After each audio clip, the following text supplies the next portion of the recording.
Olá pessoal, tudo bem? Meu nome é Felipe Frois e hoje eu vou tratar com vocês rapidamente sobre o giro decolonial nos estudos organizacionais.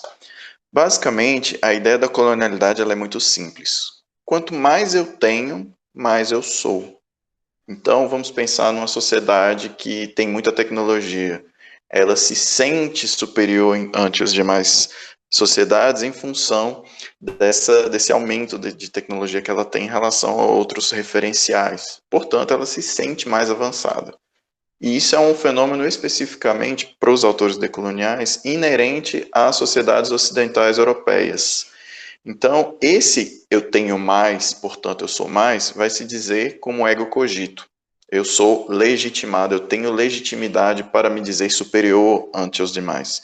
E por eu ser mais, eu tenho um dever divino, e aí é muito explorada essa questão da divinização, né, do cristianismo, no dever de ensinar, de catequizar o outro, o ego conquiro. Então, ego cogito e ego conquiro criam uma relação autorreferenciada entre eles dois.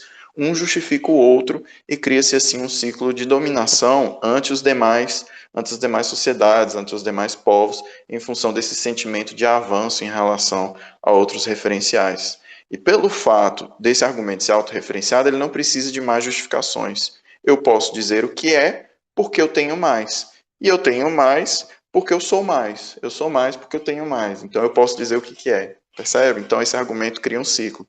Então, isso acontece, esse ciclo autorreferenciado, ele acontece em alguns exemplos, como quando um país desenvolvido tenta influenciar o subdesenvolvido pelo fato de ter melhores condições de vida, melhor distribuição de renda, maior avanço tecnológico, esses países se sentem no direito de dizer para outros países, para outras populações, como elas devem se comportar por meio de influência, né, do exercício de poder. Então, nações com mais tecnologias sobre nações com menos tecnologias, e a ciência moderna, né, a própria ciência moderna como um exercício de dominação ante os saberes tradicionais, né, essa supremacia de que o meu jeito de pensar, o jeito científico de pensar é melhor. E pelo fato do meu jeito ser considerado melhor, eu vou então desconsiderar outras formas de produção de saberes e de conhecimentos como saberes tradicionais, saberes espirituais, entre outros. Então aí a gente vê algumas supremacias, supremacia do capital, supremacia da tecnologia, supremacia do saber, né? Então a gente cria uma lógica de hierarquia, que pelo fato de eu ter mais, eu sou melhor. Então existe uma hierarquia entre conhecimentos, uma hierarquia entre saberes, uma hierarquia entre posição social, posições de poder. Então, essas hierarquias epistêmicas, né, foram sendo passadas de uma sociedade para outra, né, por meio da colonização. E quais são essas hierarquias? Eu trouxe algumas para vocês. A gente tem a hierarquia, né, do paradigma de referência da divisão de classe, que é a hierarquia que constitui a forma opressiva do trabalho, né, que o trabalho moderno deriva de relações de escravidão, trabalho assalariado, que a gente tem hoje, ele deriva de trabalho de servidão, desenvolvido na escravidão para uma forma mais moderna, mas além disso a gente tem a divisão internacional do trabalho, que países menos desenvolvidos têm uma mão de obra mais barata, extrativismo, a gente tem o paradigma das organizações político-militares, que é a hierarquia de governos políticos militares, financiadas por homens europeus, né, que a gente vê isso na intervenção de países latino-americanos. A gente tem a divisão de raças, que coloca a supremacia do homem branco, a divisão de gênero, a divisão sexual, a divisão espiritual, a divisão epistêmica, a divisão linguística, a divisão estética, pedagógica, de mídia, etária, ecológica e espacial. Cada uma dessas aí está disponível aí para vocês, só dá uma pausa no vídeo que vocês podem ler a descrição com mais calma. E o que é o pensamento de fronteira? O pensamento de fronteira é tudo aquilo que vai para além dessas hierarquias, aquilo que é pensado fora da lógica da hierarquia. Ou seja, se a gente pensa na hierarquia do conhecimento, que só o conhecimento científico é válido, então a gente está buscando pensamentos de fronteiras para além do conhecimento científico. Então é aquele conhecimento que é produzido fora da instância da ciência, fora da instância das relações de gênero, fora das relações de poder advindos de classe, de raça, ou seja, são aqueles pensamentos de fronteira que visam quebrar essa estrutura hierárquica que foi sedimentada ao longo dos anos pelo exercício colonial. Então, esse vai ser o pensamento de fronteira.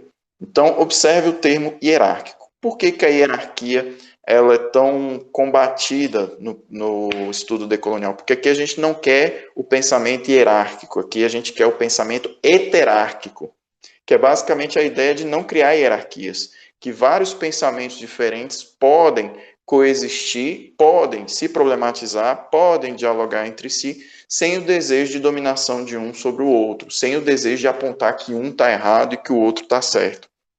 Esse sentimento de absolutização, ele desaparece no que a gente chama de pluriverso, que é basicamente a ideia de um conhecimento pluriversal, que a mesma verdade possui várias versões, possui várias fontes, várias formas da gente medir, aferir, conhecer essa realidade, e todas essas realidades convivem entre si. Então a gente já tem aí a ideia do pensamento de fronteira, criando uma lógica heterárquica dentro de um pluriverso de conhecimentos. Tá? Então, daí, a gente visa combater o imperialismo, o colonialismo e a colonialidade. Então, eu vou diferenciar cada um desses elementos para vocês. O que é o imperialismo? É basicamente a ideia do ego cogito, que é a ideia de você se sentir legitimado a intervir em outros países. E a gente vê isso muito no discurso do imperialismo norte-americano, né, no imperialismo dos Estados Unidos. Então a gente vê muito essa ideia de que nós somos uma grande nação, nós devemos garantir a paz no mundo. Espera aí, cada país pode cuidar de si. A gente não precisa de alguém intervindo, se sentindo legitimado por Deus ou pela economia para dizer para a gente como a gente deve pensar. E o que é o colonialismo? É a intervenção mais direta. São situações impostas por meio de ações políticas ou econômicas, como financiamento de dívida de determinados países para poder impor restrições, exploração cultural e sexual de um povo sobre o outro. Né? A gente tem aqui a atuação direta de usar países como centro de exploração sexual, a própria intervenção direta para a instalação de ditaduras, é um colonialismo forte. Então é importante a gente mostrar que isso são intervenções diretas de uma administração colonial se impondo a um outro povo, a um outro país. Então a gente tem o caso do Brasil, da Argentina, do Chile, todas essas nações foram objeto de intervenção colonial direta de outros países que financiaram ditaduras para a implementação de sua agenda. Já a colonialidade ela é feita de forma indireta, que é basicamente são formas contemporâneas de perpetuar as influências, que é basicamente você criar Fundo Monetário Internacional e colocar os países para se ajustar dentro dos padrões de conduta governamental aceitáveis dentro dos parâmetros da ONU. Por exemplo, a gente tem a OMC, a Organização Mundial do Comércio, que é o domínio das transações econômicas, né? Enquanto na FMI a gente tem o domínio dos capitais, aqui na OMC a gente tem o domínio das transações econômicas. A própria Academy of Management, que fala para a gente como a gente deve pensar a administração, como a gente deve pensar os estudos organizacionais, eles ditando para a gente como a gente deve produzir nossas pesquisas, o que é uma ciência boa, como produzir uma ciência boa e como não se produz ciência, o que é considerado inválido, o que é considerado bom, são todos parâmetros que nós não definimos, definiram para a gente lá fora, que isso é reproduzido na ANPAD, que isso é reproduzido em outros eventos acadêmicos da área, como nas sociedades brasileiras, né, de marketing, de administração pública, de estudos organizacionais, em outros eventos, como seminários de administração, congressos, simpósios, tudo isso advindo de um modelo que é colocado para a gente por essas instâncias que exercem colonialidade, né, do conhecimento. Além disso, na legitimação dos discursos teatrais, né, quando nós mesmos nos colocamos numa posição subalterna, diante de pesquisadores norte-americanos e europeus, ou quando a gente coloca que a nossa pesquisa não é tão boa, que a nossa pesquisa não é tão adequada aos estudos que são feitos ao redor do mundo, ou que a gente não tem a qualidade de estudos que são feitos ao redor do mundo. Então, quando a gente cria esse discurso de atraso, a gente legitima esse exercício da colonialidade. Então, o que é o objeto do pensamento decolonial? A supremacia do pensamento heterárquico, que é o convívio dessas linhas distintas. Então, eu tenho muito a aprender com o marxismo, eu tenho muito a aprender com Foucault, eu tenho muito a aprender com Derrida, eu tenho muito a aprender com Darcy Ribeiro, com Henrique Dussel, com todos os autores, filósofos que nos interessam. cada um deles tem algo a nos ensinar. Então a gente não tenta criar uma supremacia entre eles ou, por exemplo, criar brigas paradigmáticas. Então a gente não tem essa tentativa de dominação ou de sobreposição de paradigmas uns sobre os outros. Então, por exemplo, se você é funcionalista, se você é estruturalista radical, se você é humanista radical, cada um pode aprender com o outro. Então, entender o pluriverso ele é importante. Então a gente não tem a pretensão da verdade universal. A gente tem a ideia da verossimilhança contextual ou factual, a partir daqueles conhecimentos que aquele povo construiu da forma que eles acharam interessante construir. Então, a gente não busca emancipar, a gente busca libertar. Enquanto na emancipação a gente busca criticar uma realidade para desconstruir essa realidade, na libertação o que a gente visa entender é o seguinte, tá, esse é um jeito de pensar, existem outros. Então eu não preciso me apegar a um único jeito, eu posso pensar em formas alternativas. Então não só eu tenho o dever da crítica, claro, então o pensamento decolonial é essencialmente crítico, mas ele também tem o dever de trazer para a gente as outras realidades alternativas. Então não é só uma questão de crítica, mas é uma questão propositiva também. Entender como outros povos pensam e como eles constroem suas relações. Então, é situar um pensamento diante dos outros, não é só emancipar.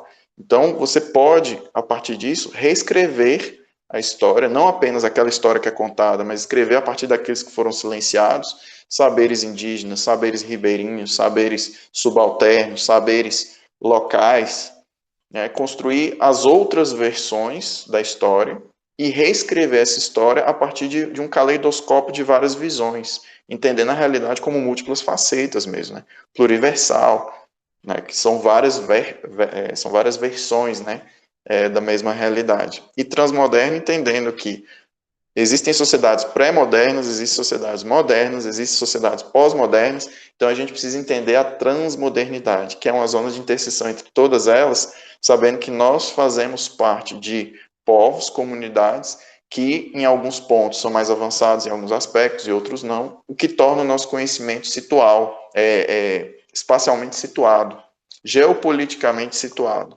na melhor forma de dizer, ok? E a partir daí, então, para criticar a colonialidade, o colonialismo e o imperialismo, surge, então, o movimento MCD, que é basicamente o grupo Modernidade, Colonialidade e Decolonialidade, que é um grupo composto de pensadores majoritariamente latinos, instituições majoritariamente norte-americanas. A gente tem o exemplo aí do Grossfogel, a gente tem do Castro Gomes, a gente tem o Escobar, a gente tem Catherine Walsh, a gente tem vários pesquisadores, Boaventura Souza Santos, que fazem parte desse movimento exatamente para denunciar a supremacia dessa ciência do norte sendo imposta aos países do sul.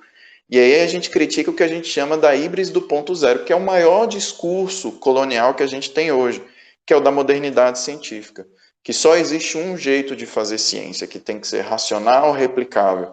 O único tipo de conhecimento que interessa ao ser humano é aquele racional, replicável, verificável, passível de verossimilhança. Então, essa ideia da racionalidade vai criar uma totalidade suprema, e essa totalidade suprema vai excluir todas as outras formas de pensar. Exclui-se, então, o espiritual, o irracional, o tradicional, o histórico. Então, se exclui vários aspectos da formação do nosso saber, do nosso conhecimento, da relação espiritual dos índios com a natureza. A gente exclui isso tudo para colocar uma supremacia de algo que só é exercido se não for só é exercido se for pela racionalidade. Então, a racionalidade ela se torna uma totalidade que a gente passa a criticar. Então, pensando da seguinte forma, como criar uma sociedade mais solidária? Será que a solidariedade é racional? Será que a nossa empatia com o outro, será que a nossa necessidade de estar juntos ela é estritamente racional e econômica, como esses filósofos modernos vão trazer? Será que não existe algo para além da racionalidade que também nos constitui como seres humanos? Além disso, os métodos modernos, só eles que servem? Então a gente começa a questionar tudo, como se produz ciência, como se produz conhecimento. Produzir ciência, se eu for estudar, por exemplo, os índios, produzir ciência a partir dos índios ou produzir ciência, produzir conhecimento com os índios? Então a gente começa a questionar isso. né? Então a gente busca superar esse dependentismo, né, dessa episteme eurocêntrica. Então, onde que os estudos organizacionais vão ser cúmplices nesse processo colonial, né? Primeiro, pela imposição da matriz neoliberal na cultura e nas relações sociais, quando a gente vê que esse é o único meio que a gente só fica criticando, sem o compromisso de encontrar outras realidades. Quando a gente tenta trazer uma imposição de um discurso desenvolvimentista liberal que prejudica essas antigas colônias, quando a gente não denuncia as relações de dominação existentes entre colônias e colonizadores, vão sedimentar as matrizes hierárquicas que vão constituir essas dominações, essas matrizes hierárquicas relacionadas à modernidade, relacionada ao jeito certo de fazer pesquisa é assim, você precisa criar esse método, analisar dessa forma, e só assim vai ter validade. Então, quando você fala para alguém como ele tem que ser, ou como ele tem que fazer, aí nós estamos diante de um exercício colonial. Quando a gente manifesta briga paradigmática, por exemplo, você vê críticos marxistas se degladiando com críticos pós-modernos pela supremacia, né, ou pela hegemonia do discurso crítico dentro dos estudos organizacionais, esse tipo de briga é uma briga colonial, é uma briga que reproduz essas matrizes de poder, em vez de simplesmente do convívio e da aprendizagem mútua, a gente está falando mesmo de uma reprodução de uma matriz colonial de poder. Pela solidificação dessa produção de conhecimentos ocidentalizados, quando a gente fala que existe uma ciência melhor ou pior, porque aquela ciência seguiu tais métodos, ou porque aquela ciência seguiu tais padrões, ou porque você conseguiu publicar em papers melhores, em journals melhores. E aqui a gente está falando não só da ciência moderna, a gente está falando também das diretrizes que são colocadas para a gente sobre como a gente publica, como a gente faz a nossa ciência, onde a gente publica, para quem a gente publica, né? Quais são as métricas de produtividade do CNPq, da CAPES, tudo isso entra aqui nessa discussão. E quando os estudos organizacionais também se limitam a discutir teorias estrangeiras em vez de produzir as nossas próprias. Quem são os autores brasileiros de estudos organizacionais que possuem teorias originais, para que a gente possa valorizar eles, em vez de simplesmente ficar pensando no teórico francês, norte-americano, alemão, que nos interessa. Ok? E quando nos forçam categorias modernas. E aí eu trouxe o exemplo de política e sociologia. Quando a política fala que todos nós temos que viver sob a égide da negociação de conflitos, o pensamento decolonial vai perguntar: quem disse para começo de conversa que a gente tem que viver junto? Quem disse para começo de conversa a gente tem que pensar numa sociedade unificada? A gente fala muito hoje de união das esquerdas. O pensamento decolonial vai pensar assim: peraí, isso não é a gente tentando forçar as pessoas a entrar dentro de uma matriz para pensar também a mesma coisa? Então, assim, são questões que levam a gente a mostrar que o pensamento decolonial ele é muito preocupado com a autodeterminação do sujeito, que ela é muito preocupado com a ideia de que o sujeito tem que ter a liberdade de dizer quem ele quer ser sobre as diferentes possibilidades de existência no mundo, né? Então, essas linhas descoloniais dos estudos organizacionais começam a surgir. O que é descolonizar? Descolonizar é verbo, descolonizar é uma conduta.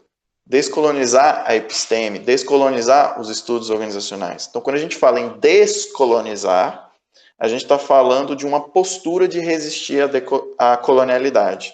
E os estudos descoloniais são subdivididos em estudos pós-coloniais e decoloniais.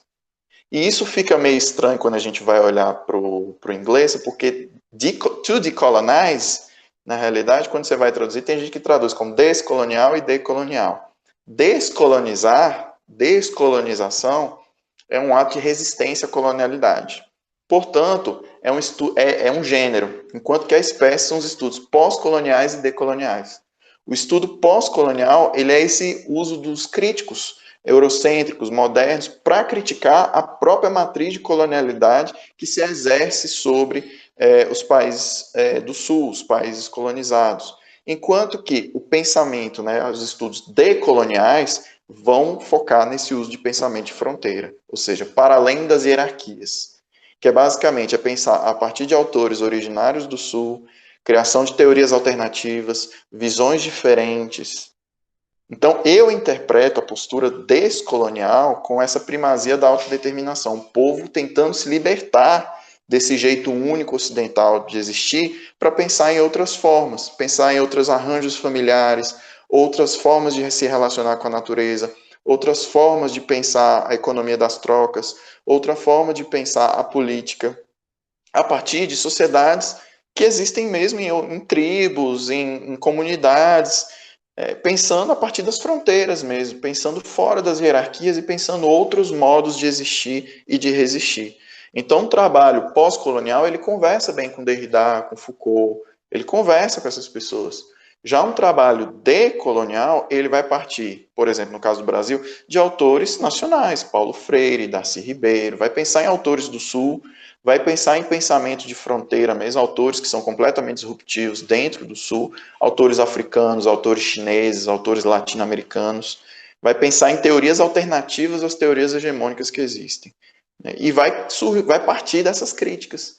Vai partir dessas críticas e teorias originais advindas de teoria fundamentada, que é um grounded theory, de etnografias, daquilo que você descobriu no campo, nas práticas de sociedades consideradas subalternas ou menos desenvolvidas, por exemplo. Então, o trabalho decolonial ele visa trazer mais voz para aqueles que não possuem protagonismo em função dos seus saberes serem considerados atrasados, serem considerados inaptos para o ambiente acadêmico ou para a episteme dominante. Tá? Então, pós-colonial tem esse caráter mais crítico. O decolonial também tem esse caráter crítico, mas também tem esse caráter de valorização do saber indígena, da valorização do saber da fronteira. Ok? Então, para a gente ir finalizando, então você já tem a diferença do imperialismo, da colonialismo, da colonialidade, a gente já sabe o que é o pensamento descolonial, a conduta descolonial, o pensamento pós-colonial, o pensamento decolonial. E aqui eu trago para vocês um esquema de captura de organizações outras que eu propus já em um artigo publicado na RAC. E aí a gente tem alguns pressupostos decoloniais, isso aqui não é um modelo, tá? Isso aqui é um esquema, isso aqui é uma proposta, podem existir várias outras, que partem do seguinte pressuposto decolonial, que todo trabalho decolonial ele vai rejeitar essa visão moderna de uma organização, ele vai rejeitar essa visão moderna da sociedade, da ciência, e vai pensar no outro, como o outro quer ver seu conhecimento sendo veiculado, qual a utilidade da produção do conhecimento para o outro, como o outro pode ajudar a produzir conhecimento. A gente vai ter interesse, então, por lógicas alternativas. A nossa escrita vai ser direcionada para os povos subalternos, isso é muito importante, porque quando a gente está falando de decolonialidade, a gente está falando de vítimas, então as nossas críticas são comprometidas com a vítima, então servem mais para a iluminação da vítima. Então não adianta nada eu fazer um trabalho decolonial, mandar para uma revista de extrato Q1, A1, um jornal extremamente prestigiado e não reverter isso em conhecimento para aquelas vítimas que eu estudei. Porque você tem esse compromisso com as vítimas. Você tem uma pretensão de um conhecimento que não é universal, mas é apenas situacional. Você rejeita relações de proxemia funcionais e você vai pensar na relação do indivíduo, em vez de pensar no trabalhador, em um trabalhador e um capitalista, um burguês, por exemplo, você vai pensar na relação de exploração de um ser humano por outro. Então você vai tentar resgatar a dimensão humana das relações sociais. Você vai valorizar essas relações de proximidade entre os agentes, a capacidade de se reconhecer uns aos outros, e vai fazer esse exercício analético de se posicionar junto das vítimas para buscar trazer junto das vítimas alguma solução para os seus problemas. Então, trabalhos decoloniais, eles são muito aplicáveis a partir da nossa leitura do campo, da nossa inserção no campo, do nosso conhecimento do campo, tentando ajudar as pessoas a encontrar a liberdade que elas querem para si, tá? Libertando-as daqueles pensamentos colonizantes que tentam colocar elas dentro daquela caixinha, daquela matriz de conhecimento ocidental. E a gente tem alguns aspectos que podem ser abordados nessas organizações. Processos comunicativos, regras formais e informais, práticas, rotinas, sentido no cotidiano, a influência da história, da memória, da tradição, da espiritualidade, símbolos, artefatos, emoções, as relações de confiança, o reconhecimento, as resistências externas aos modos de vida, tudo isso são coisas que a gente pode analisar nas organizações a partir de algumas fontes, que aí já não tem muita novidade para a gente. Convivência, entrevista, registro histórico, etnográfico, narrativas, observação direta, tudo isso que a gente já está acostumado para entender quais são essas diferentes lógicas que se apresentam para a gente como possibilidade de construção do pluriverso. Ok? Então, esses aí são alguns trabalhos que eu fiz. O mais recente foi o estudo decolonial sobre corrupção nas organizações brasileiras, Capitalismo Utópico, foi minha tese de doutorado, que o capítulo 2 é exclusivamente para explorar essa questão da diferença entre estudos pós-coloniais, descoloniais, decoloniais. E além disso, eu trouxe 2 artigos, que é um artigo do Caderno Zebap, que é o Henrique do Céu e a Filosofia da Libertação nos Estudos Organizacionais, e outro na RAC, que apresenta esse esquema que eu mostrei para vocês, organizações outras, diálogos entre a teoria da prática e a abordagem decolonial de Dussel. Então, basicamente, esses são os principais conceitos relacionados aos estudos decoloniais. Quais são as principais implicações práticas que a gente tem? A necessidade, principalmente, da gente criar nossas teorias a partir das nossas próprias realidades. Aprender a olhar o campo a partir das nossas próprias lógicas, a partir das nossas próprios desejos, da nossa capacidade de nos autodeterminarmos sem a influência obrigatória, direta ou indireta, do ocidentalismo, pensando em quem nós queremos ser.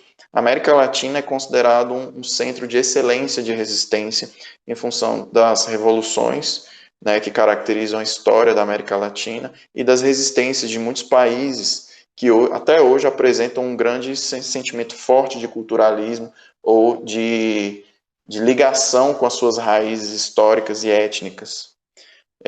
Os estudos decoloniais eles têm recebido muitas críticas por serem considerados por alguns autores excessivamente culturalistas, que tentam trazer para a hegemonia da discussão, em vez daquele argumento racionalizante, que é exatamente o que visa criticar, a institucionalização dessas culturas locais, dessas capacidades locais de produção, de modos de vida. Então, ele é muito acusado de um excessivo culturalismo. E eu não acho que procede. Na realidade, aqui a gente está falando de uma mudança paradigmática. A ideia de que existem no pluriverso, né, várias formas de pensar e você, enquanto sujeito autônomo e autodeterminado, e aí entra a palavra autodeterminação, você é capaz de dizer quais teorias ou quais paradigmas você quer adotar como aqueles que te definem. Então, se eu quero rejeitar as relações de racismo, eu tenho então que apresentar outras formas de vida, mostrar que existem outras formas diferentes de existir, criticar as relações de racismo existentes e, a partir daí, né, tentar propor um referencial que me permita a autodeterminação. Que tipo de sociedade eu gostaria de viver?